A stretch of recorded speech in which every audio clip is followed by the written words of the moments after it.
Hello guys, আসসালামু আলাইকুম। আজকে আমি বিরিয়ানি রান্না করবো। আর বিরিয়ানি রান্না কিভাবে করবো আপনারা ভিডিও দেখলে বুঝতে পারবা। তো রমজান মাস চলে আর বন্ধুরা কতদিন থেকে কইরাম বিরিয়ানি খাইতাম। আর বন্ধুরা কোনো কিছু শুনাই দে তাই যে নপুরন রাখবা এটা কোনো মতেও না। যেহেতু রমজান মাস তার সত্ত্বেও বন্ধু বাজারে গেছেন গিয়ে আমার লাগে চিকেন আনছেন আর বিরিয়ানি সবগুলি আইটেম লই আইসন। আইটেম আনার পরে আমি ভাবলাম আজকে ইফতারের মধ্যে কোনো কিছু রান্না করতাম না, আজকে শুধু বিরিয়ানি হইতো। তো আমার বন্ধু একটু আমার হেল্প করলা এটা কাম কাজ করা। খুব সুন্দর করিয়া তাই চিকেন ইতাম মশলা উসালা দিয়া মাখিয়ে গিয়ে আমার সুন্দর করিয়া দিলাইলা।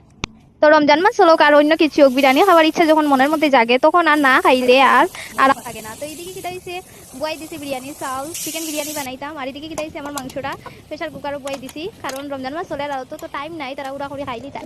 তো এইদিকে চাউল হয়ে গেছে আর মাংসও হয়ে গেছে। এখন মাংসের উপরের মধ্যে দিলাইলাম সব বিরিয়ানি চাউল আস্তে আস্তে সুন্দর করিয়া।